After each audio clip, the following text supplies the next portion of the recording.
very good evening to you all. As our usual tradition, we will stand up for the national anthem, followed by Maharashtra Geet, and followed by the institute song.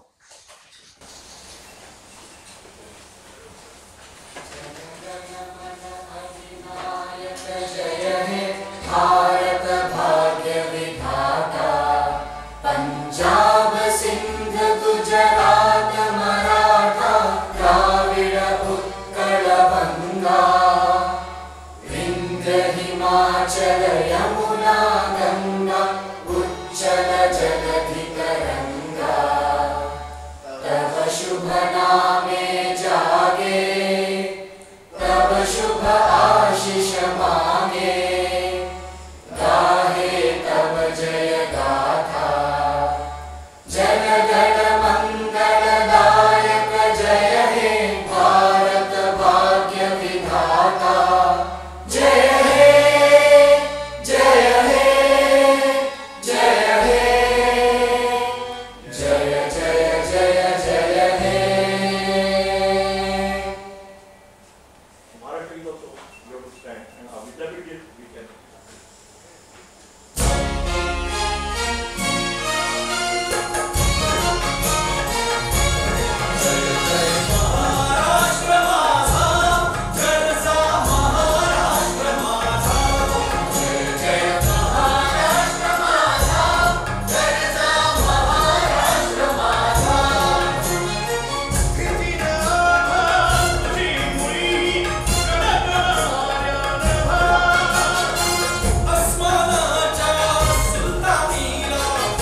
I request Dr. Arun Dravid and Honorable Vice Chancellor Professor Aniruddha Pandit to occupy the dais, and then request Professor Aniruddha Pandit to give his opening remarks.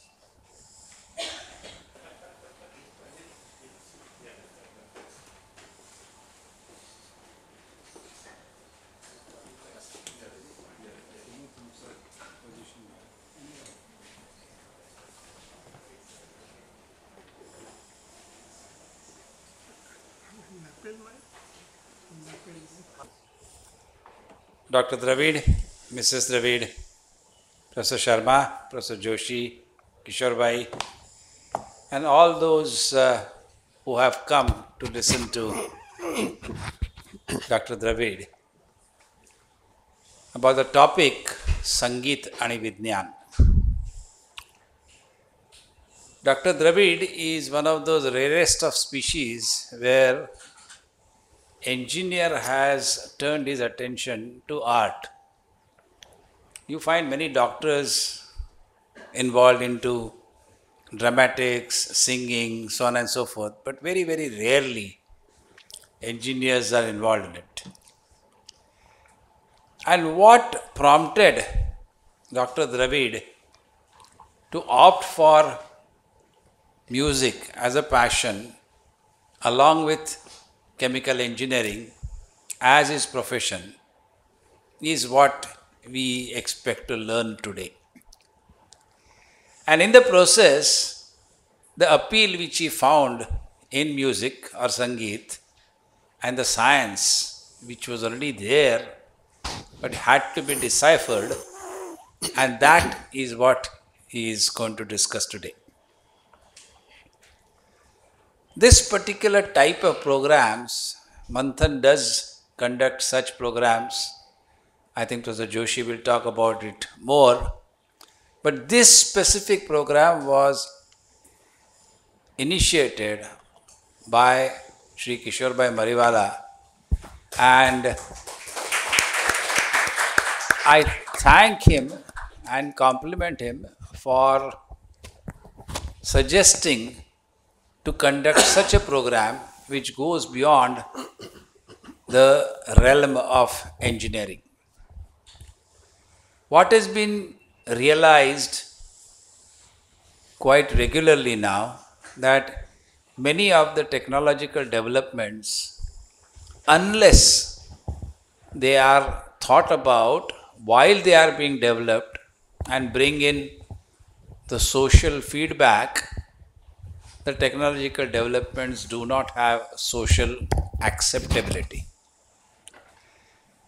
Scientists tend to work in their own bin, try to find solutions which appeal to their logical reasoning, logical questioneering and logical mathematics. And when they come up with the solution, they realize that the solution is not necessarily acceptable to the people for whom the solution has been developed, because you have not involved the will of the final user while this particular solution being developed. So nowadays, even now in India, but at least in the Western world, for the past 4 or 5 years, any big ticket project which you write to a funding agency, you will find that project also involves 1 or 2 social scientists, keeping the scientists on track in terms of the social implications of the outcome of their research. And it is very nice that even though late, ICT has also started looking into it, and especially with the National Education Policy 2020, we have now introduced number of humanity projects which go hand in hand through what we call as MDM, multidisciplinary minor courses, supporting the major course of chemical engineering or chemical technology. And that, in my opinion, or in our opinion, is likely to form a complete individual. And I think Sri Kishore Bhai Mariwala was very keen that we take this initiative in ICT, And there is no better person to start this initiative than Dr. Arun Dravid. Just to give you a brief background in terms of his professional career as well as singing career. Professional career is Dr. Dravid is a gold medalist from IIT Bombay 1966 chemical engineering, then a PhD from MIT, and has been a disciple of late Kishorita Amonkar. I think this is more than enough for all of you to understand the scientific as well as musical credentials of the person in front of you. And without taking more time, I will request Dr. Dravid to start today's discourse. Thank you all for coming here, and we are glad that you are getting this opportunity to listen to Dr. Dravid. Thank you. One last thing is this is going to be a two-part lecture program. First lecture is today on 3rd of January. The next lecture at the same time, 4:30 p.m. is scheduled on 12th of January. So I expect all you to join us then as well. Thank you.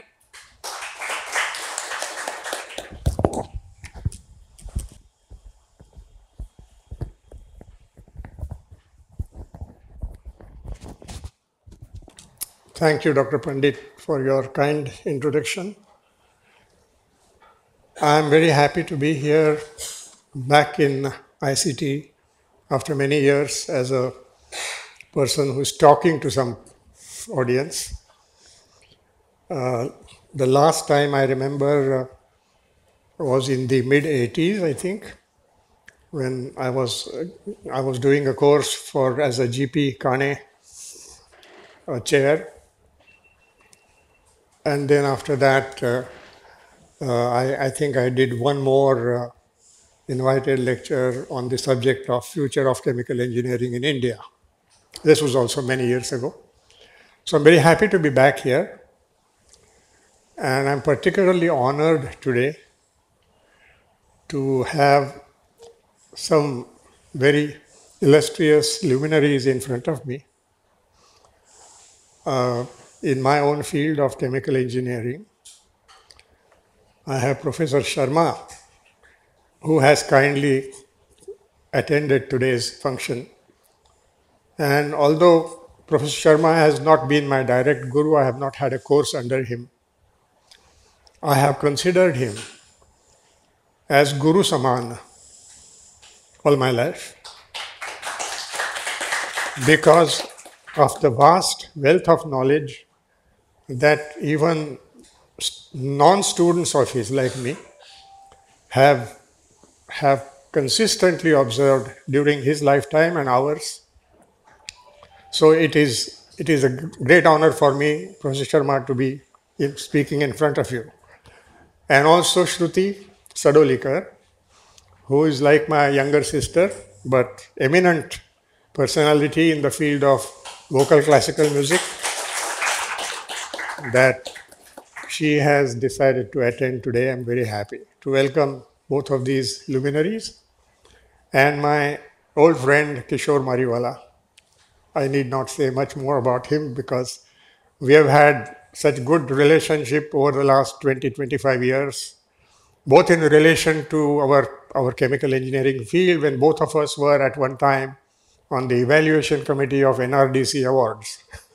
That was a long time ago, but now more recently, we deal a lot, we exchange notes a lot on music. So let's get started now. I think I will just sit down and I have a pointer here which I cannot point on both screens at the same time. So can everybody see this screen? Preferably I will be doing by pointing on this screen as we go along. So let's start first. Now this is a very novel topic of how music is related to science. Many performing artists are familiar with what I'm going to say today, and I think for Shruti this is going to be very elementary, but she has kindly graced the occasion for me. I'm very happy. But for some of you who are academically inclined and also have some interest in music, which I hope most of you have, there are some thoughts I'm going to present to you as to how, from ages ago, our basic Hindustani music, and I would say, when I say music, I mean classical music, has been evolved over centuries and perhaps thousands of years. So let me give you a little outline of the talk today. I hope to finish it in about an hour and 15 minutes or so. Next. So the points I'm going to cover is, first of all, an introduction to the science of musical sounds. And, I mean, there are sounds which are non-musical and sounds which are musical. I mean, a bus going by, a child crying. Sorry, I'll just adjust this for a second. These are not... so non-musical sounds versus musical sounds. And the fact that music is something which we sit down and like to hear. We don't like to hear bus screeching and braking. So that's a huge difference. And what makes a sound a musical sound? Cover that a little bit. Waveforms of musical sounds. And the basic concepts of any sound, I mean, for that matter, but musical sound particularly.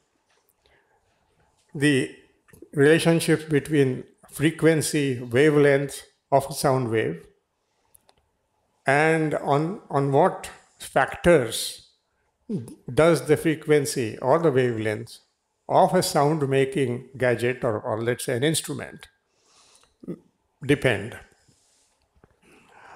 Then I'll go through the concept of the so-called octave. In our language, in Sanskrit or Marathi, we call it saptak, not octave. And I'll explain why that is so. Then we will go to the definition of the notes of octave as to how these notes have been determined in terms of their frequencies relative to the very fundamental note that we will call the sa of the Saregamapadhanisa. If you take sa as the very fundamental note of a saptak or an octave, then how the Regamapadhanisa? That's only 7. And then you add those komals and tivra notes which fill up the rest of the gaps. We have totally 12 notes in this sa to sa interval. So I'm going to go through, in our Indian system, how these notes have been fixed, how their frequencies have been fixed. What makes re a re? What makes ma a ma? And I mean, these are not random frequencies. There is some scientific basis for why ma has certain frequency and dha has certain other frequency, so on. So we'll go through that a little bit. And then extending these 7 notes to the komal and the tivra notes. By the way, I'm speaking in English because I thought, I checked with Dr. Joshi, that it may be a little easier because my slides are in English. And also, there are some people who may not necessarily be that conversant with in Marathi. So I thought, but I'm going to throw in some Marathi where inevitably the musical concepts will not go well with English. 22 Shrutis of the so-called 22 Shrutis. Why 22? And why not 78? Why not 205? Or why not 15? So there is a very scientific frequency-related answer to this question. which very few people have explored and understood. I think in Gandharva Mahavidyalaya type of curriculum, it is possible that the explanation of Shrutis in terms of their mathematical origin have been explained. But I'll go over it anyway. To some, it might be a repetition who have already studied this subject. And then coming back to the Western scale of the so-called octave. Let's say the sa is sa, it's one note. So let's assume that whether you have a harmonium or a piano, that particular note is shall we say, a bass note, fundamental bass note, and the upper sa is the next fundamental bass note, upper sa of that octave or that saptak. In between, we have these 12 notes. And many musicians particularly are aware of the fact that the Western scale of, they call it do, re, mi, fa, sol, la, ti. We call it sa, re, ga, ma, pa, dha, ni, sa. In terms of frequencies of each one of these corresponding Indian and Western note doesn't exactly match. And I'll explain why it doesn't match. And because it doesn't match, if you take a purely Western system tuned harmonium or a piano and try and sing a Hindustani Sangeet melody to its accompaniment, it sounds rather dissonant. Doesn't sound like it gels well with our singing or playing an instrument. And why is that? Well, that's because of these subtle frequency differences between the two systems which calculate their frequencies of the intermediate notes. I'm going to have some mathematical reasoning for that. And then some concluding remarks at the end. So let me now begin by my very first statement at the bottom here. I hope you can all read that bottom statement here. It says, Sur and Shrutis of our Indian system are based on, there was a very, very famous saint called Bharata Muni, and he wrote a huge treatise on this subject of music. It is in Sanskrit, and it's a large treatise, but it deals with our music. It also, not just music, it also has chapters on other performing arts, such as dance, drama, and other things. But certainly on music, there is a good. Bharata Muni, as the historians have concluded, was lived somewhere between 300 BC and 500 AD. There is no way to tell just when. But it was like almost 2000 years ago, at least. And you will be amazed that what ground rules that Bharata Muni discovered and documented in his very fat thesis or treatise. Some of our musicians have made an attempt to decipher it and understand it and practice it. One such very, very eminent musician was my own guru, Gana Saraswati Kishori Amonkar. She had gotten some of the Bharata Muni's text translated and studied it intensely and understood what it meant.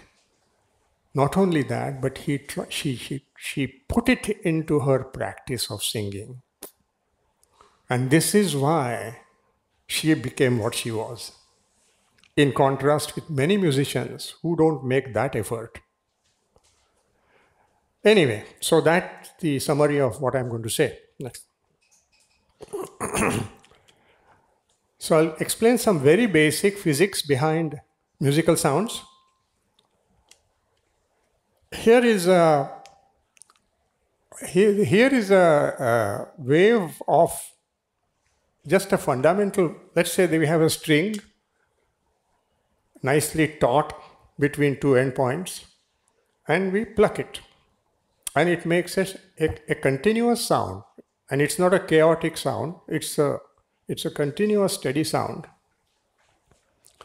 That's just an example of how that string fluctuates, and it fluctuates tens or hundreds of times a second. I mean, we call it frequency in hertz, cycles per second. Each of those cycles is a sine wave, and you produce those sine waves hundreds of times in a second, and that's what the brain perceives after hearing it through the ears as a musical sound. Now, let's assume we have tuned our hypothetical string to a certain frequency. It doesn't matter what frequency, and we call it the base frequency or sa. That is my note sa. Now, if I shorten the length of that string to exactly half and pluck it, same string, and by the way, the frequency at which the string would produce a sound depends on 4 factors. One is the tension of the string, and this is all 12th standard physics. I'm sure all of you know this. The tension of the string, the properties of the material of the string, the diameter of the string, and the length of the string. These are the 4 factors. We will forget the 3 factors first: the tension, the diameter, and the material itself. Let's focus on the length. So with a given tension of the string,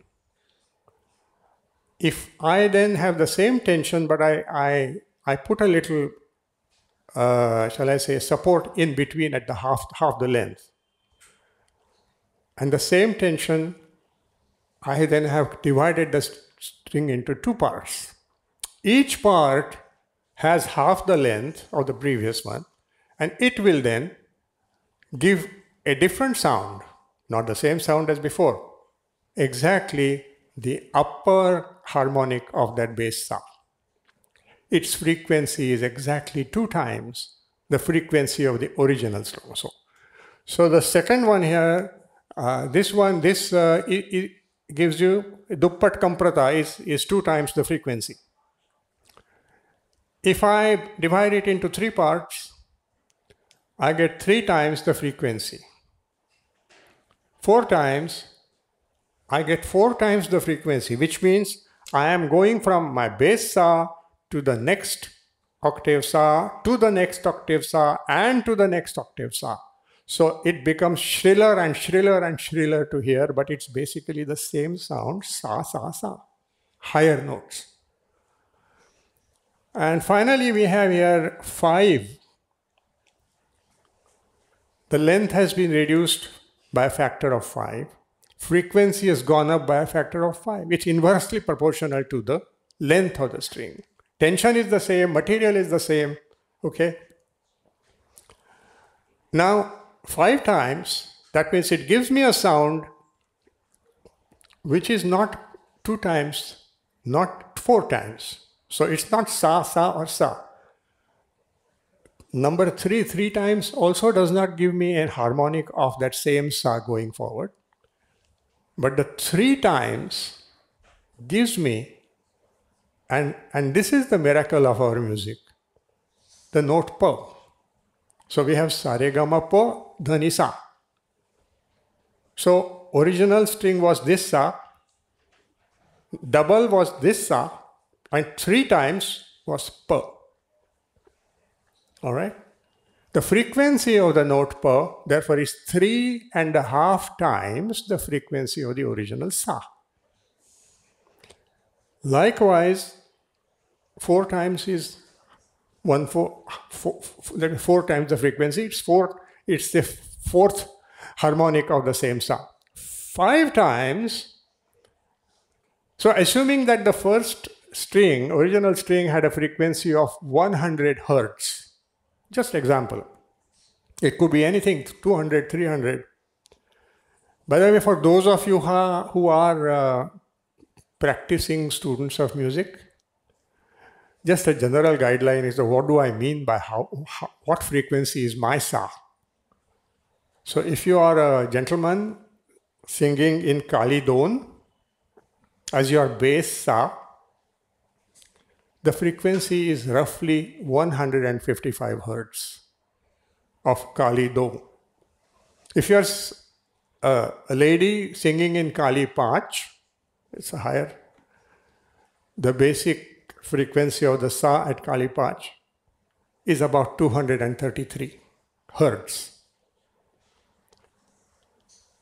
So if for argument's sake, for an example, the first one, let's say, was 100 hertz, to keep numbers simple. Second one, 200 hertz. Third one, 3.5 times, 150 hertz. And not 150, but its multiple, because the length is 1/3. Okay? So it will be 300, which is next to the 200 sa, so it will be per of the next octave. Okay, I'm going to explain that a little more later. The fourth one, the frequency is 4 times the first one, so it will be the 4th octave sa again. Fifth one will have a frequency of 500, each of the waves.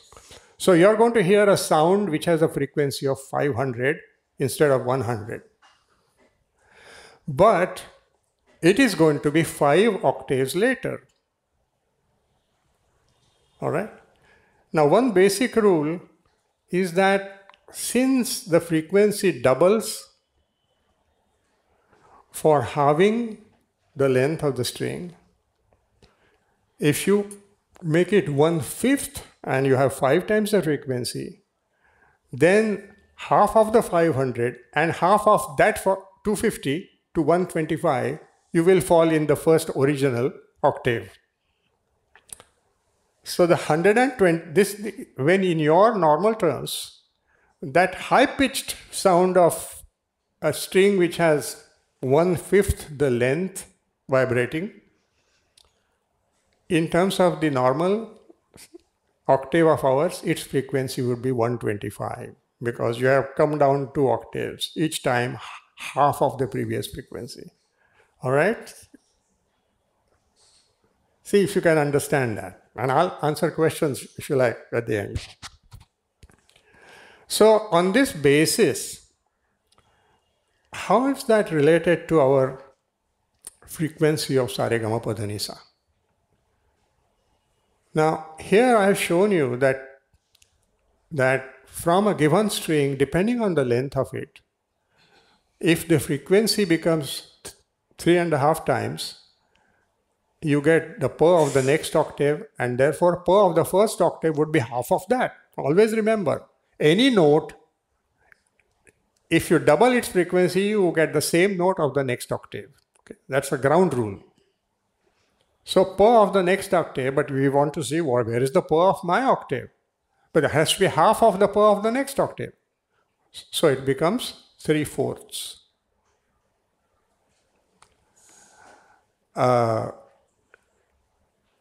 I'm sorry, 3.5, and the next octave would be twice that, so it will be 6.5, so it will be 3. So 3 halves of that frequency comes to my per. This 500 frequency, which goes into 200, 400, and the third octave, that frequency, therefore being in the third octave, you want to reduce it to the second octave and the third octave, first octave. You have to reduce it by 2 and another 2. So 500 divided by 4 will be as if that note, which is in the third octave, shrill sounding, you are bringing back to my saptak. And therefore, the frequency of that note in my saptak would be 125. That note is defined as Ga. Sa, Re, Ga. Re we have not yet defined, but we have defined Sa and Pa. With respect to Sa, Pa is 3 upon 2 times the frequency of Sa, and Ga is 125 upon 100, so 5/4 of the frequency of the base Sa, that is Ga. Just 3 notes we have defined, Sa, Ga and Pa. How the frequency of base note multiplied by several octaves but brought back into our first octave defines the frequencies of at least the Sa, Ga and Pa we found out. Let's go to the next slide. There is a very interesting paper recently published by Paritosh Pandya, who is in TIFR, scientist, and he has done a lot of research on the subject of Tanpura sounds.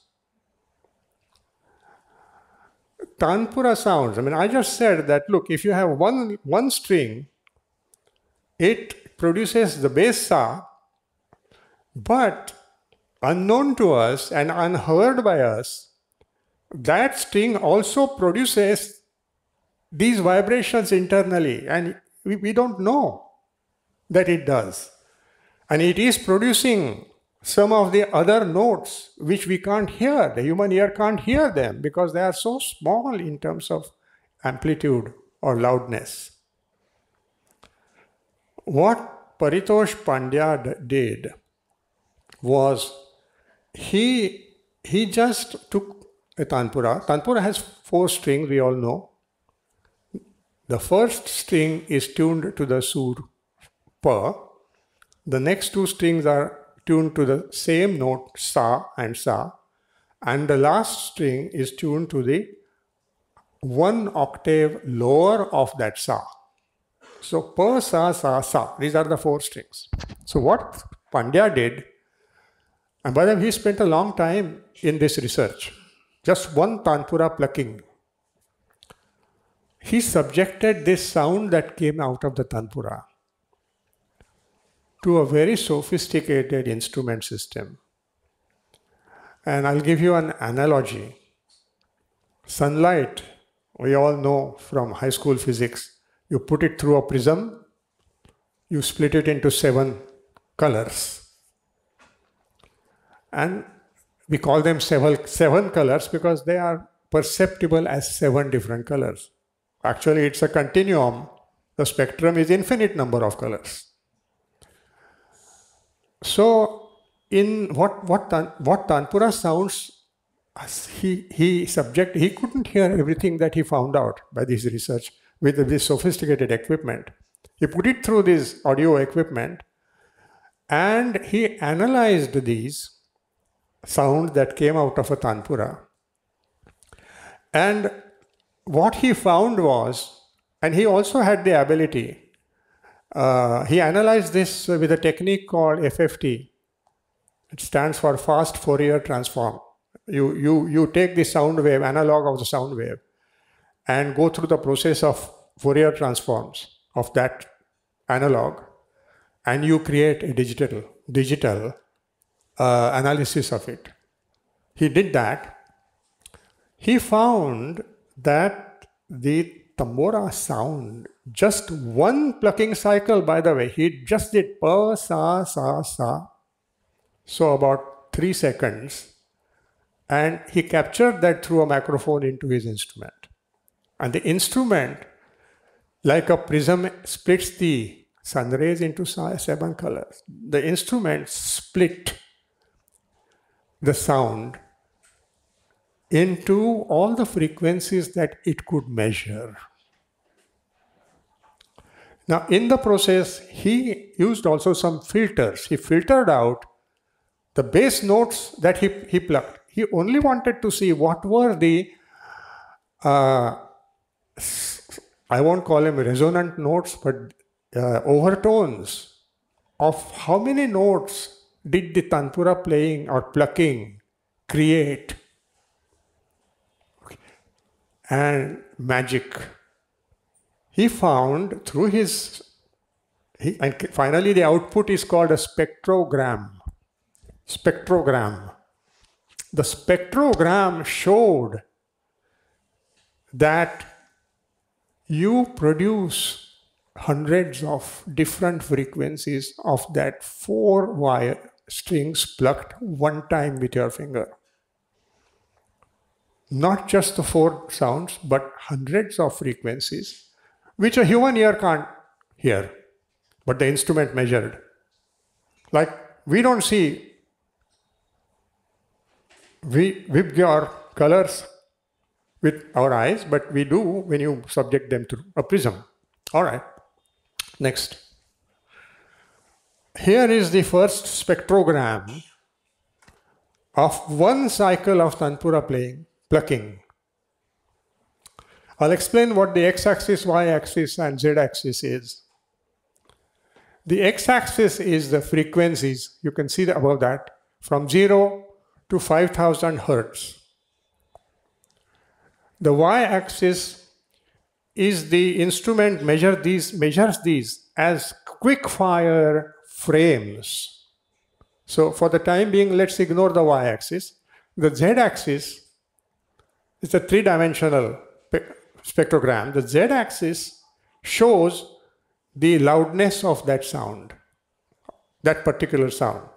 So if we say here, see here now, see 0 frequency, this is 5,000 here. Now you're going 1, 2, 3, 4, 5, 6, 7, 8, 9, 10, 11, 12, 13, whatever. I mean, maybe about 20, 25, and they wane as you go to higher and higher frequency. But the tanpura plucking has produced sounds of all these frequencies at the same time. This is unbelievable. And we can't hear any of this, but the instrument measures it. The next slide shows an expanded view of just the first third of this. Next one. So here the frequency will go from about 100 to about 1200, 1300. Little expanded view.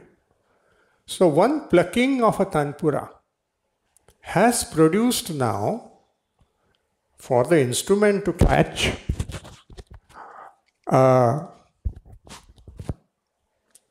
so many frequencies. See, you see some at 150, 200, some at 300, some at 500, some at 600, 700, and so on. Right up to 1200 hertz, which means the sounds of all these frequencies have been produced by one plucking cycle of the tanpura. Remember, it's just one plucking cycle. 4 notes. Pa, sa, sa, sa. So, the point of all of this is to say that sound that we hear from an instrument or from a tanpura string or even a person singing, his vocal cords is nothing but an instrument of two muscles. And the 2 muscles are vibrating as you sing. And they also are like this, producing tens of different frequencies at the same time, but your ear can only hear one note that you're singing. Next slide. Now, I'll put up this slide just to show the relationship of these various notes. And this is a slide where looking similar to a harmonium. And if you say that here is Kali Char, Sa, and then Re, Ga, Ma, Pa, Dha, Ni, Sa. So, sorry, now here is the first one. Here is, let's say, the basic Sa. On a harmonium, many of you have seen a harmonium. If that's the sa, we know that white and black strips represent the harmonium. So sa, komal re, shuddha re, komal ga, shuddha ga, pa, komal dha, shuddha dha, komal ni, shuddha ni, and komal dha, shuddha dha, that's ni, komal ni, shuddha ni, and sa. So this is 2:1. That's the frequency with respect to 1:1. This is a lower sa. So from lower sa we go to upper sa, which is 2:1. We just saw that pa, note pa. I have denoted them as red letters, sa, ga, and pa. Those are the basic notes that I illustrated from my first slide, how you create. So the pa note has 3.5 times the sa. And the ga note, remember 5/4? 500/4, so 125. So the frequency of, now these are numbers relative to the base sa. Base sa can be anything, 100, 200, 300. But that, in that ratio, defines the frequency of sa, ga, and pa. Of course, the next sa is 2. Is that clear enough so far? All right. Just for notation, the upper case letters signify what we call shuddha notes. Sa, re, ga, ma, pa, dha, ni, sa, as we know them. The lower case notes, this one and this one and this one and this one and that one, those are in between shuddha notes. So they are what we call komal notes, with the one exception of this ma here. And I've distinguished this one by an underline and italic font. That's the only one which is between the shuddha ma and pa, and we call it tivra ma. We could as well call it komal pa. It's a matter of convention, that's all. So now let's figure out how do we establish the frequencies of these other notes. How do I make my octave? It is not just randomly picked out of thin air. There is a relationship. And this is where the Indian music system, Indian Saptak system, differs from the Western, and I'll explain that a little more in detail later. Let's go to the next slide. Now here is, can everybody read this from the back? I'm not sure. The lot at the back there. All right. How are the notes fixed with respect to the sa? Other notes. We have fixed ga and pa. Let's fix the standard notes. By standard, I mean the shuddha notes, not the komal and the tivra notes. First is just a logical argument. If M is the frequency of ma, we don't know at this right now. What's the frequency of ma? We know pa, we know ga. Ga is 5/4, pa is 3/2. So what is ma? If M is the frequency of ma, then in relation to ma, I'll go back to the previous slide. Let's see now. Here is ma. Okay, how many notes is it above sa? 1, 2, 3, 4, and 5. It's 5 notes above sa. Now, in relation to pa,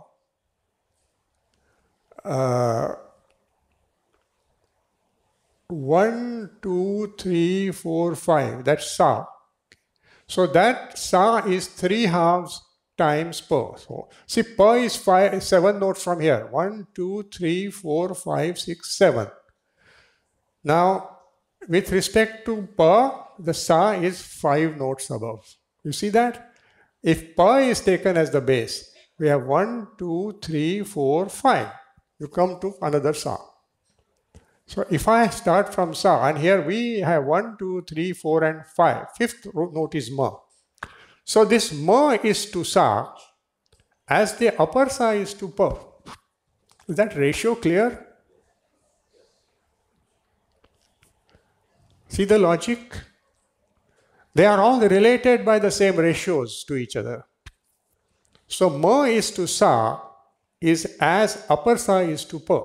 Let's go to the next slide. So here, if ma is the frequency of ma, then ma times 3 halves, that means ma times the pa. As I said, ma times the pa becomes next sa. All right? So that means frequency of upper sa, which is 2. Therefore, the frequency of ma is a simple equation equal to 2 divided by 3 halves. That's 4/3. Hindustani Sangeet sur frequencies are all related to each other by these fundamental ratios. This is important to understand.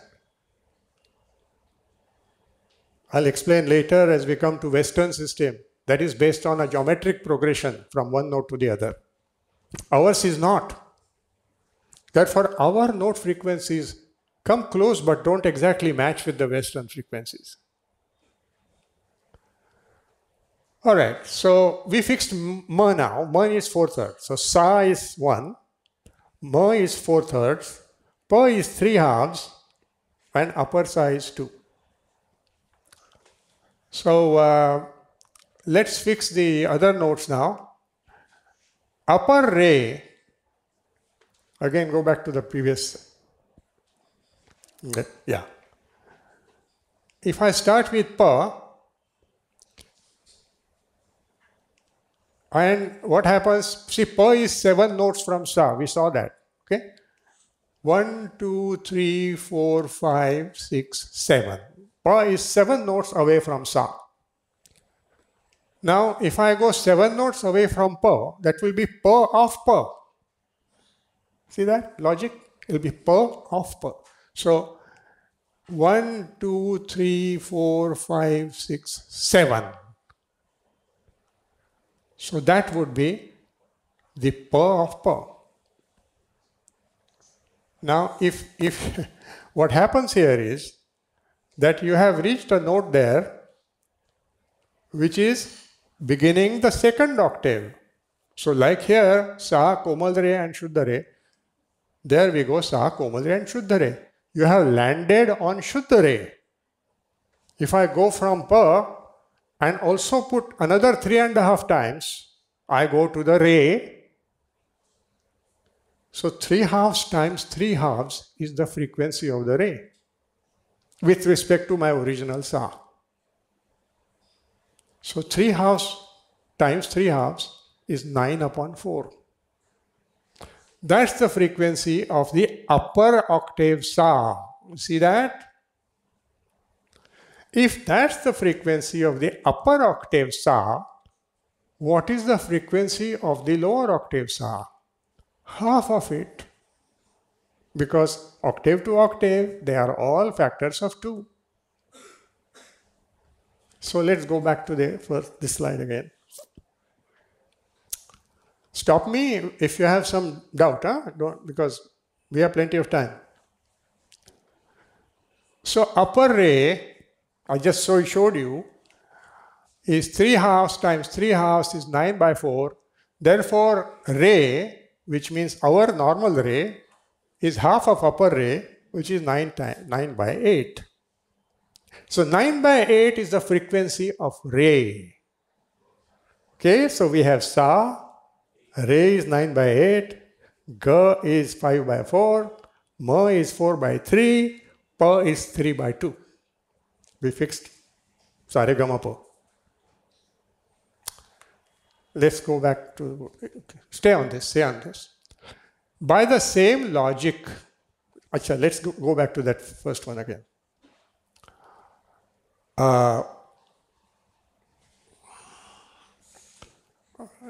Here, show that for one moment. I'm going to define what's the next, this slide. So now we are going to see if we can fix the frequency of dha. And what's the logic? It says dha to sa, dha is ma of the note ga, and we'll show you that. Let's go to the first one. So here is dha, okay, and here is ga. Now ma is 1, 2, 3, 4, 5 notes away. So if I go from ga, 1, 2, 3, 4, 5, I reach dha. Which means that if I multiply the frequency of ga by the same ratio, I reach dha. Sorry, I multiply the frequency of ga by frequency of ma. Sorry. See, 1, 2, 3, 4, 5, I reach ma. And then from ga, 1, 2, 3, 4, 5. So let's go to that slide again. So here, dha is ma of ga. So that means ma is 5/4 and ga is 4/3. So 5 upon 3 would be the frequency of dha. So I won't bore you with the rest of the calculation, but this is how you go from note to note, understanding that they are all related by ratios. And the ratios, the basic ratios sa, ga and pa, have come from our theory, the physics theory of a vibrating string, and how the frequencies depend on the length and how they go to the next and next and next octaves. So let's go back to this slide again. So that is why likewise you fix ni as ma of ma. That means if here is ma, 1, 2, 3, 4, 5, and then 1, 2, 3, 4, 5. This is, by the way, lowercase ni, that is the komal ni. Now we have come to the lower ni here. So if lower ni relatively to ma is the same as ma relative to sa. So ma multiplied by 2 times gives me the frequency of komal ni. Likewise, ga is 1, 2, 3, 4 times sa. And the shuddha ni here is with respect to pa 1, 2, 3, 4. 4 times. So if ga is 4 times of sa and shuddha ni is 4 times of pa, that means I multiply frequency of ga and frequency of pa, that gives me shuddha ni.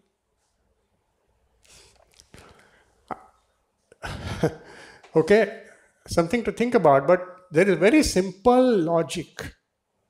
So let's go to that one again. So that's how ni becomes pa times ga. So 3/2 times 5/4, so 15 upon 8 is the frequency of ni, and then sa is 2 again. So these are the standard notes. How we fix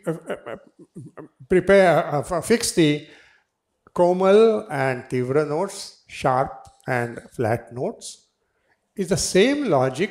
If you see what ratios they bear to each other relatively to each other from the known frequencies of standard notes, and if you calculate them, you will derive all the notes frequencies of komal and tivra. Same logic, same principle, same calculation. This is how the Hindustani notes have been fixed. It's a ratio system. And Bharata Muni, 2000 years ago, had known this fact. Now, imagine how much mathematics at that time was. Of course, India is known to have pioneering mathematicians 2000 years ago. So, there is a concept called Swayambhu Gandhar. And let's go to the next slide now.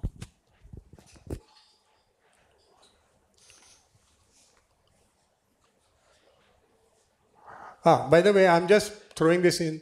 The various notes that Mr. Pandya reported from his spectrogram, it was a very sophisticated, fast Fourier transform calculation, are Sa of the second octave, Re of the second octave, Ga of the second octave, Pa of the second octave, Ni of the second octave, Ni, Shuddhani of the second octave, Sa of the third octave, Re of the third octave, Ga of the third octave, Ma of the third octave, Pa of the third octave, Dha of the third octave, and Komalni of the third octave.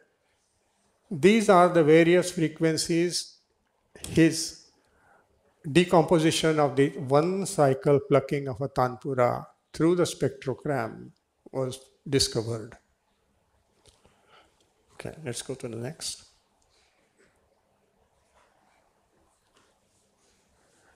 Now, I'm coming to the Western scale to show what the difference is. And this is simple enough. Western scale, whether it's piano or a harmonium or accordion or any of the instruments which have discrete notes, not continuous string instruments like violin, but harmonium. Let's take harmonium. We are all familiar with harmonium. Their system is based on from the first sa of the octave to the next sa of that octave, which is double the frequency. They consider that range of notes to be simply related to each other by a geometric progression. You know geometric progression, we all studied that in high school or maybe Baravi. That means any note, sa re ga ma pa dha ni sa, including the komal and the tivra notes, any note to the previous note has the same ratio anywhere in the octave. So sa to re, let's say there is factor x. Komal re to Shuddha re, also factor x. Shuddha re to Komal ga, factor x. Komal ga to Shuddha ga, factor x. Very simplified. If you do that, then what is x? What is the factor x? Here's a little calculation. Let R be that common ratio between one note to the other. Geometric progression. There are 12 total notes.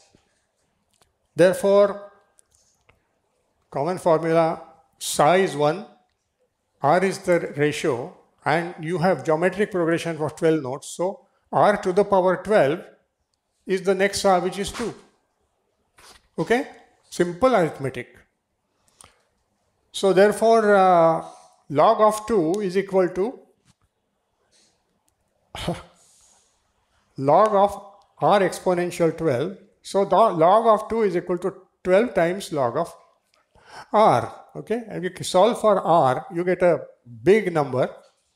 So, this is the factor of a geometric progression of 12 notes from this sa to that sa. And this way the frequency of each succeeding note is calculated. Now I will show you in the next graph, next chart, the comparison between the notes frequencies calculated by our Indian system, Hindu system, versus the Western system. Here, I think at the back you might find it hard to read, but I'll just tell you. The Indian system is ratios with sa. And we went through this. All these are the ratios that we can calculate, and I showed you how to calculate. And these are the fractions. With respect to 1, these are the ratios of all the other further notes. And the same ratio in terms of decimals. So you see from 1, we go to 2 for the next octave, we go to 4 for the next octave. And in between, Komal Re, Shuddha Re, Komal Ga, Shuddha Ga, Ma, Tivra Ma, Pa is 1.5, is 3 halves. Then Komal Dha, Shuddha Dha, Komal Ni, Shuddha Ni, and Upper Sa. This is what our calculation has come up with. Now, if you do that, ratio R and make a geometric progression and calculate each note frequency by the Western scale, this is what you get. It's called, by the way, it's called equitempered scale. It's called equitempered because all the notes have the same ratio with respect to each other. So you see that from 1, you have all these ratio, and you see that 1.06 by our system, 1.059, 1.12, 1.122, 1.25, 1.2599, so almost 1.26. There is a slight difference. I'm not saying it's a huge difference. I mean, as an engineer, you may want to say, hey, round off error. But in music, serious musicians who have a sharp ear,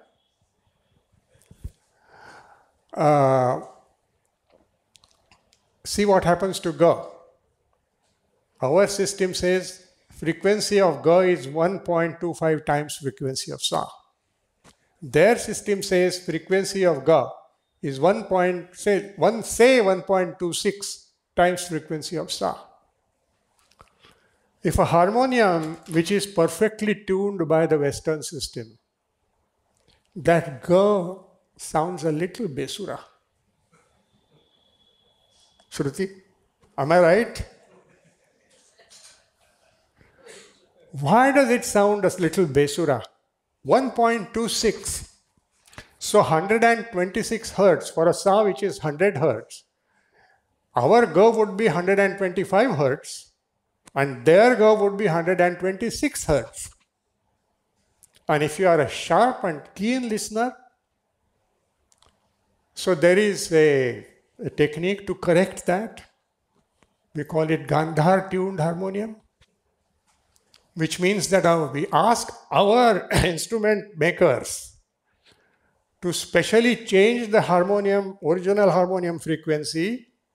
They do that by scratching the little strip that makes the sound to bring it to 1.25 from 1.26.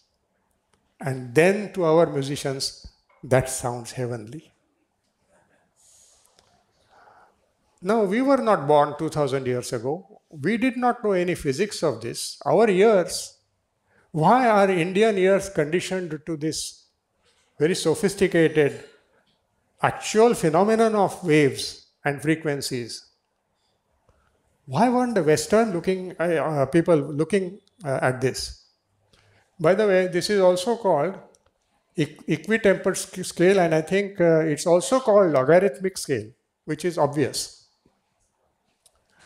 And you will be surprised, our scale is often called also Pythagorean scale. You will wonder, what the hell has Pythagoras to do with this scale? I wondered also. But then I did a little research and I found a reference.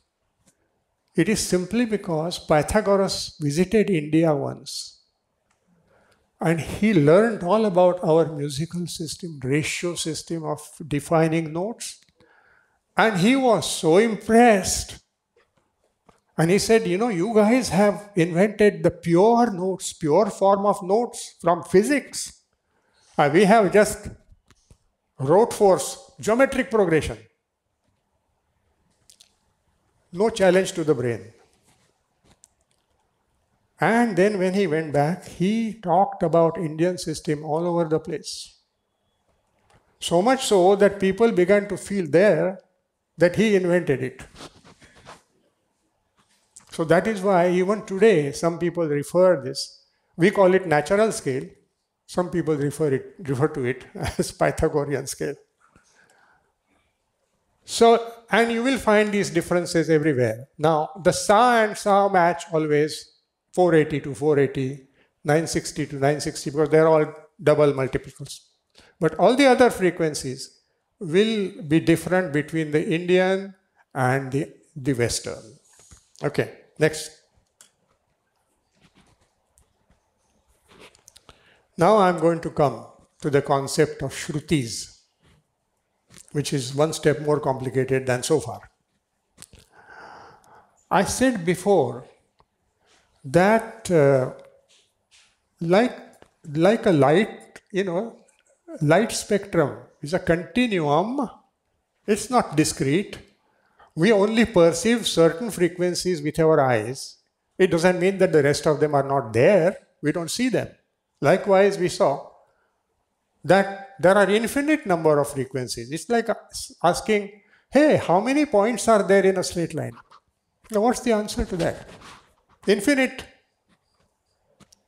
So, this whole spectrum of whether it's light or sound is a continuum.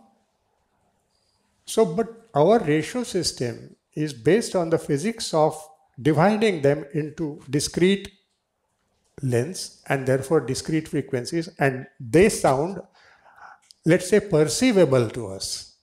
A sa you can tell different from re, you can tell it different from ga. But what is there in between sa and re? There is something in between sa and re, and we haven't defined it. And the Western scale doesn't go beyond the 12 notes. Our Rishi Munis gone beyond it. And by the way, the ga frequency that we calculated just now, if you take the sa and pa and keep on repeating pa to pa to pa to pa, repeating 3 halves, 3 halves, 3 halves all the way, along the way in the third octave, you will reach the frequency of ga. 3 halves times 3 halves times 3 halves. If you do enough number of times, you will reach ga. And then you come back, half of that, half of that, half of that. That ga there is perceivable if you, and those of you who are singers here already, will know that if you play the tanpura, the last string of the tanpura is what we call kharj, and a well-tuned, perfectly tuned tanpura will make a sound of that kharja, through which comes a very shrill note of upper, 2 octaves upper ga. You hear that, And Bharata Muni defined that as Swayambhu Gandhar. It's called Swayambhu because it is not generated by any manipulation or a sitar playing or sarod playing or anything else. Pure notes have given rise to a ga note which human ear can perceive, and that is why he defined it as Swayambhu Gandhar. It was born by itself. No one tuned it to go. And that from the shrill third octave, you come back down, you exactly come to the ga frequency. So our system of music and the notes that we have defined goes back to such fundamental concepts of the theory of sound propagation, sound waves, sound frequencies, their relationship with each other, and so on. So let's come to the concept of Shrutis. I said that it's a continuum. However, I will do a little calculation here. In the next, let me in the first slide here.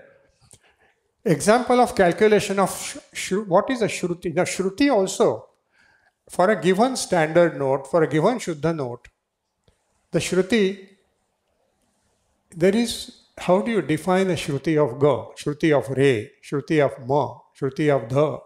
How do you define it? How do you calculate it? Here is an interesting example of, I'm taking Komal Ni as my example point here. We've seen before that if on the harmonium scale, if you go from Sa to Ma and treat that as a Sa and go to another Ma, you land into Komal Ni. So Ma times Ma is Komal Ni, which is, as you see here, 16 upon 9 in terms of frequency, 1.7777. However, also, if you take Ga, not Ma, but take Ga and calculate Pa from it, it also lands on Komal Ni. Now, if you do that calculation, Ga is 6 upon 5 and Pa is 3 upon 2, you get 9 upon 5, which is 1.8000. So 1.777 and 1.8000 by our own ratio calculations, depending on what ratios you from which note to which note, how ratios you take, you end up with two values. Same thing happens as a second example, Shruti range for Ga. Pa to Pa is Re of the second octave, and you multiply by one more time Pa, it's the Dha of the second octave, and another Pa, it goes to Ga of octave 3. And then you come back by factor of 2, 2 and 2, you will end up with 81 upon 16 as the third octave frequency. Therefore, the original octave frequency is 81 upon 16 divided by 4. So 81 upon 64. We had 5 upon 4. So it shows that 5 upon 4 is 1.25. And by this calculation, we go to 81 upon 64, which is 1.2656. So there is a range on how these ratios are calculated. This range is defined as the Shruti range of that swar. And that is why range has two ends. Each note has two ends. So each note has two Shrutis, an upper and a lower. And you have 12 notes, or rather 11 notes. Sa is not counted again. So 11 times 2 would be 22 Shrutis. So next slide. This slide then shows that here the notation is a little different. Lowercase is Komal, uppercase is Shuddha, again Komal, Shuddha, etc. So we just saw that Ga, as against 5 upon 4, we had 81 upon 64. So there is a difference. So these are the two endpoints of the Shrutis of Ga. We also did a calculation of Komal Ni, which is here. And we came up with 1.777 versus 1.8.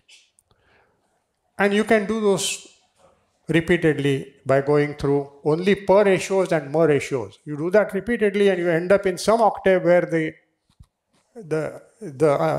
note not found before is found. And you revert back factor of 2 to 2 again to the original octave. And you get these differences if you go by the Pa ratios and you go by Ma ratios, you have these differences. And these endpoints of each note that you receive, you get slight difference. Those are the Shruti differences between those two notes. Now someone may say, well, why not even go beyond the range? I could even go beyond the range and still make it ati komal instead of just komal, or just ati komal. You could have ati komal. Yes, in theory, possible. It's possible. We can't go on with these calculations for that. And as a matter of fact, there are instances when This has been done by our singers, and one very prominent example is my Guru Kishori Tai. If any one of you has ever heard her sing the rag Bibhas, you will find a live example there of the dha note. It is neither komal nor shuddha. It is not even in the shruti range of either komal dha or shuddha dha. It is outside of the komal dha shruti range, and it is before the shuddha dha shruti range, somewhere in between. And that is a unique way in which she consistently sings that dhaivat in rag Bibhas. Tremendous control and skill and tapascharya. It's very hard for the rest of us mortals to achieve that. So, because this is a continuum, you can play with these to your liking, and you say, I'm going to show beauty in that particular note which nobody has even ever thought of, touched. Okay? Let's go to the next one. This is just a schematic diagram of, we saw that these are the two endpoints of the Shruti of Komal Re. That is between 2 and 3, and then Shuddha Re 4 and 5. These are not frequencies with respect to 1, by the way. These are just ranges of Shrutis. Now, green figures are ranges of Shrutis of all the notes. The red lines are the lines where Shrutis are not really defined. And it is almost never that you sing that. Now, I mentioned the Kishori Tai's Bibhas. That is the Komal Dhaivat, that is this one, and Shuddha Dhaivat. If she sang anything in between here, it would be a Shruti of Komal Dhaivat. Sang this, anything between this here, she would be singing a Shruti of Shuddha Dhaivat. But see, she sings somewhere here. She takes somewhere here as her Dhaivat in Bibhas. Completely unheard of. And that is why her Bibhas sounds very different, but pleasing. It doesn't sound Besura. And that's the skill of the artist. All right? I think that's about all that I have to say. Do we have anything? Yes. Yeah, last one. But I want to show you a very interesting, by the way, Dr. Vidyadhar Oak, whose references I have used here, I've given credit to him. He has done a lot of research in the subject of musical notes and their shrutis. He is a medical doctor by profession, by training. He is also a pharmacologist. He is a man of all trades. He has done tremendous research on the notes, their frequencies, shrutis and their frequencies and how they evolve, etc. And wonder of wonders, he has recently come up with a book. It's an e-book. You can buy it on Kindle. And I have given you the title, the front page of the book. And it says 99% match the periodic table of elements and 22 shrutis of Indian classical music. What he has done, it's worth reading, by the way. I was tremendously interested in this because, being chemical engineer, I said, wow, what is this all about? If you take the frequencies that we have just calculated and extend them from 1 octave to 2nd, 3rd, 4th, 5th, 6th, 7th, 8th, 9th, 10th, 12th, all the way, meticulously calculate them, you can, and then lay out the periodic table of elements. This is not my idea, I'm just telling you what's in that book.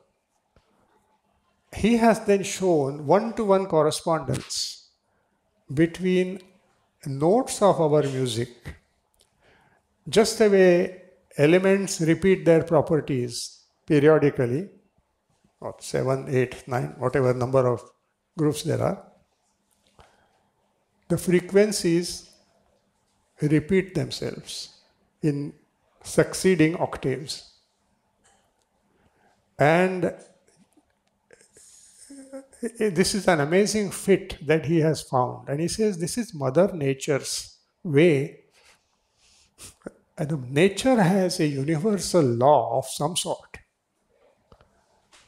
that relates such physical phenomena, whether it's in physics, it's in chemistry, or God knows where, mathematics.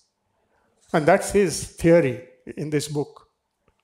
And he says that the frequency he has so calculated, and the periodic table is constructed on the basis of atomic mass of elements. He says the atomic mass of all these elements, whatever there are, 100 and so many, and the frequencies of our octave repeated, they repeat, and there is a 99% match between the atomic ratios, the atomic masses, and our note frequencies. This is credit to him, it's not my idea. You should all, maybe those interested, buy that book and see his arguments and see what he has shown. It is amazing. Okay? I thought I'd mention it to institute here, because many of you must be studying chemical engineering in the back there, or chemistry. So I'll throw this at the end of this talk, and any questions I'll be happy to answer. Yes. Thank you.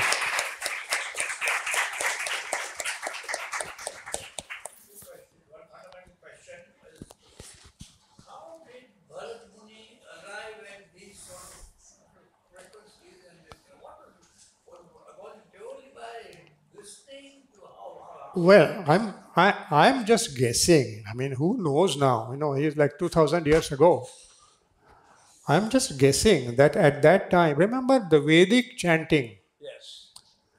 only used 3 notes. And we still, if you chant it right, sa, ni, sa, re, sa, ni, sa, re, sa, re, ni, sa, ni, re, sa. These are the only Komal ni, sa, and Komal re. The correct Vedic chanting happens with these 3 notes. And Vedas are 4,000 years old.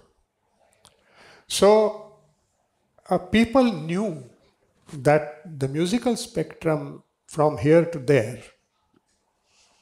Now, I am guessing that it is possible that Bharat Muni must have heard a well-tuned single string, not even a tanpura, and with a sharp ear he must have noted, why do I hear that upper note there? Why do I hear that? And then he must have somehow figured it out that half of that he must, that corresponds to here. I'm guessing, huh? Yes, second question. Yes, Shruti. No, please go on. Yeah. When we very often we hear mean musicians himself. Is that sort of going from one Shruti to the other? Or Yes. This is a continuum. I say the red lines. You go through all of them in a mind. I have read somewhere in my study of Indian music, in the Vedic times, we had also women to chant the mantras. And by nature, the female pitch and the male pitch, they have this law of the 4th or law of the 5th. Shadja Pancham Bhav, Shadja Madhyam Bhav. That's what it is later called. Yes. But the same notes, 3 notes, Swarita, Udatta and Anudatta, they were repeated by the females at the same time but at a little higher pitch. Yes. And this gave the rise to the natural scale in Indian music. This Correct. is what I have read. Yes, I'm absolutely right. Yes, there's the Shadja Pancham Yuti and Shadja Madhyam Yuti. And you repeated them enough number of times. And that essentially what we have done here is similar to that. That's a Dhuma's contribution to Indian music. Of course. Of course. Yes. Yes. Indian range of frequencies, there is a Western range of frequencies. That sounds beautiful to them. Our sounds beautiful to us. So is it likely that to come out with a third range which will be beautiful for third type of public? I don't know. See, all I can say is they somehow over the millennia, we in India, our ears hearing music have been so conditioned with this type of frequency assignment to the notes that we find their system little off note. Now, likewise, it is possible that they find our system off note because, and I would say that ours is far more sophisticated than theirs is. Theirs is a flat, rote calculation of geometric ratio. Make it simple. All notes, same ratio.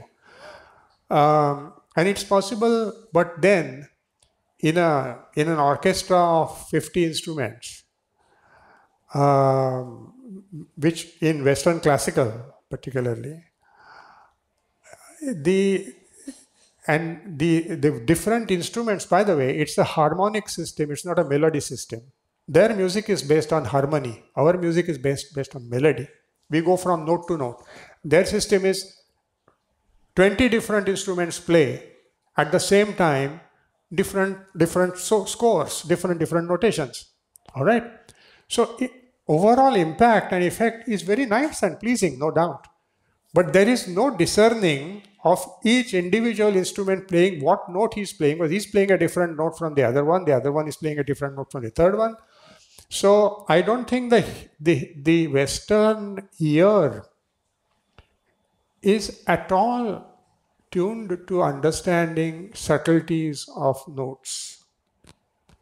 It's the overall impact and an overall impression of all instruments playing together.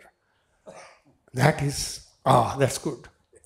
So I think the sophistication in listening as well as singing or playing is far higher in our music than it's in their music. Some of the frequencies, some of the shrutis used in the South Indian music, Oh, yes. although it is Indian music, Yes. the shrutis used in the South Indian music Yes. are slightly different from the They are. Uttar Hindustani music. And there also we find it doesn't totally agree with our system. True. True. And sir, I would like to let you know that those students who have been trained to sing on a harmonium, and if the harmonium is not Gandhar tuned, the Gandhar of that student is always sharper than we desire. And then immediately, even if the student doesn't tell us, we immediately ask him, have you been learning on a harmonium? Because the Gandhar is totally sharp and doesn't agree with our kind of Gandhar or Indian. That's why golden rule of learning to sing classical music, Shruti, is never to sing with harmonium as your drone instrument. Always sing with tanpuras. This is the golden rule. And by the way, since you mentioned the Carnatic music system, and this will come up in my next lecture more so because I'm going to talk about ragas and thats. So they have 72 thats, Melakarta system, as compared with our 10 thats. This that is classification of ragas, by the way. So they have 72 classifications of ragas, their ragas, and far higher level of their Shrutis, now we have only 22, and they probably have many, many more. So they have gone even further fine tuning the gap between this note and that note, just not this small Shruti range, but a bigger Shruti range. Now, I don't know how they have developed that different level of sophistication compared with us, North Indian music. I don't really know. Yes. But Veena, after all, is only a string. I mean, yeah, true. Okay. I think before we end, there is one I want to, for the benefit that music file, MP3 file is there. One last question. One question. You please go ahead. Yeah, let me finish this and then I'll come to you. Let's play that. Now here is just a very rudimentary example for people to understand how the Shrutis are different. Here is what is this? Yeah. This is Dr. Kelkar.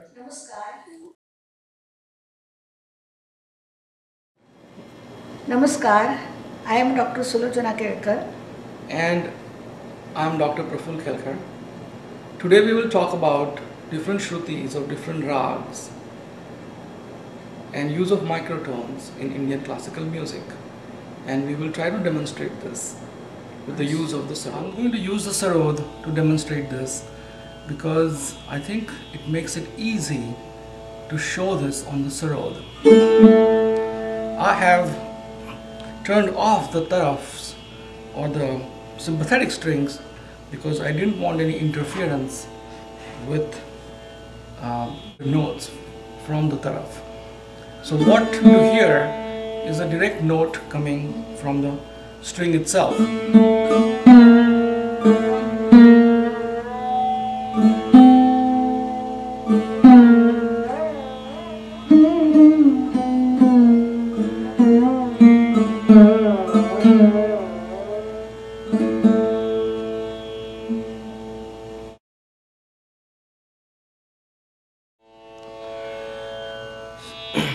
So we are going to talk about Shruti and how different Shrutis are used in different rags. Right now on the sarod, I have put 2 marks for Shuddha Rishabh and Shuddha Gandhar. So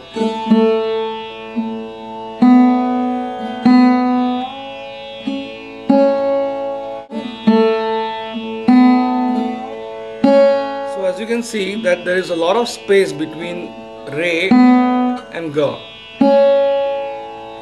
And in this space, different Shrutis of Komal Gandhar will reside. And different Shrutis will be used which are specific for different rags. The use of Shruti is not arbitrary, and I want to demonstrate that. So now I have marked 2 Shrutis of Komal Gandhar in the space between Shuddha Rishabh and Shuddha Gandhar. So this is Shuddha Rishabh and this is Shuddha Gandhar. And as you can see, there are 2 more marks in between, which are 2 different Shrutis of Gandhar. This note here is Ati Komal Gandhar of Todi. And the second one is a higher Gandhar of Multani. So let's see how Todi will sound. And as I play, you will notice that when I come to the Gandhar, the finger, the nail will touch the string near this mark, the lower Shruti.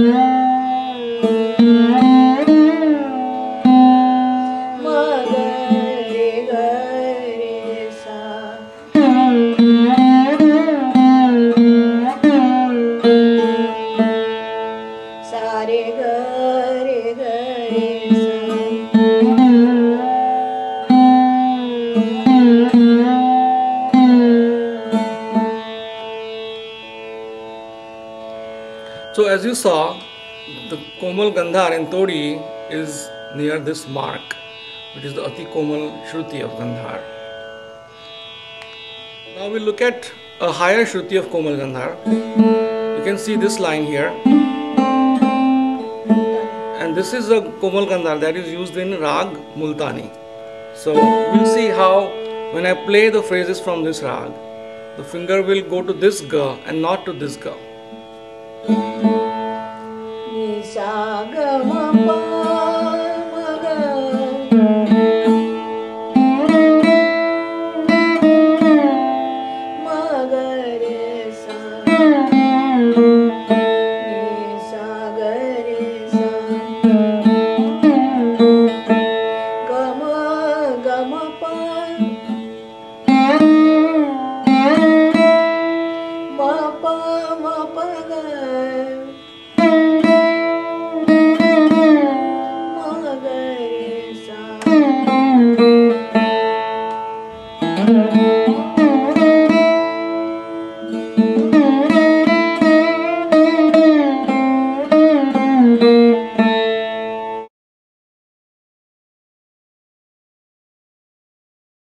We looked at Ati Komal Gandhar of Todi, and we looked at higher Komal Gandhar of Multani.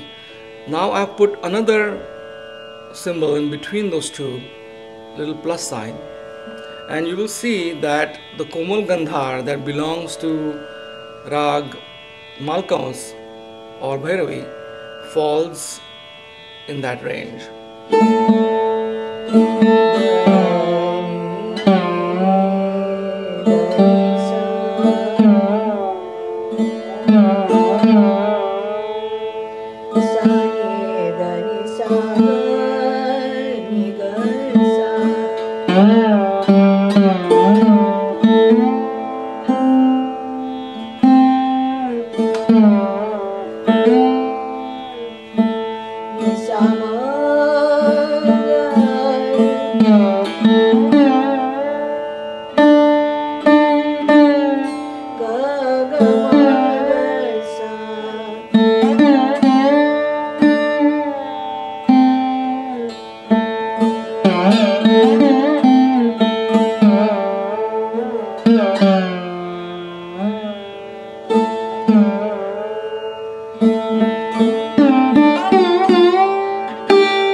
Furthermore, there are many different Shrutis of Komal Gandhar that will be used in different rags, such as Kafi, Kannada, Malhar. Even Bhim Palasi Gandhar is slightly different from Bhageshri Gandhar, Komal Gandhar. And we will demonstrate these further Shrutis in part 2 of our lecture. Also, in some rags, one Shruti is used in Aroha and another Shruti is used in Avroha. And we will talk about these more subtle variations of Shrutis in second part.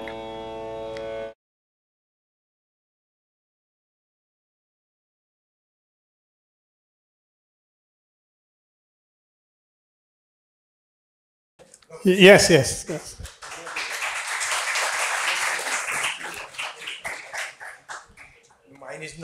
Mine is not the question, but what Professor Joshi asked and what Shruti later on explained.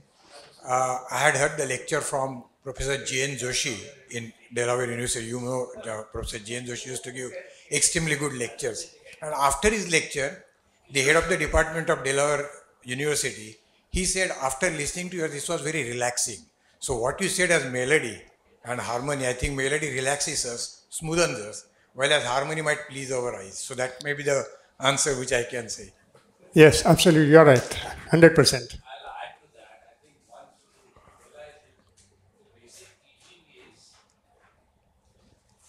When the frequencies are produced in those proportion and ratios, even though the frequencies are continuous, it sounds like music, and if they are not produced in ratios, it is Besura or you don't like it.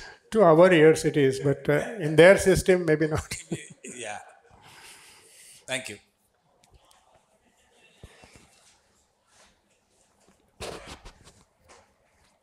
I have a pleasant duty of vote of thanks. First, I am immensely thankful to Dr. Arun Dravid for his thought-provoking and insightful lecture, and the science and music, the maths, physics, and now even the chemistry behind that. So I need to mention that. And then my deepest sense of appreciation to Honorable Vice Chancellor Professor Pandit for asking Manthan to host this program. We are really privileged, sir. A special mention for him for being the catalyst that stimulated us to do our best. Of course, we have to thank Shri Kishore Bhai Mariwala for sponsoring this event. And I also extend thanks to all the staff members and enormous cooperation from the organization of this institution for this event. With deep sense of appreciation, I thank our invited guests and our loving teachers. Event like this cannot happen overnight. The wheels started rolling few weeks back, and we have been fortunate to have the, the support of our volunteers of Manthan Club, which they have organized this entire program. And also I would like to thank, last but not least, the Abhijit Gadi, who has worked tremendously for the sound system of this KV auditorium. Thanks once again for joining. We are once again meeting, like Professor Pandit told, on Friday, 12th January for Indian Rag system. And again, the speaker happens to be Dr. Arun Dravid. And we are going to listen to him, various ragas in Indian classical music. Today's program, we will end with our usual way, that is Sampurna Vande Mataram. All are requested to stand for it. And then after that, all are requested to join for a high tea, which is arranged in the badminton court. Sampurna Vande Mataram,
Namami Kamalam, Amalam, Atulam.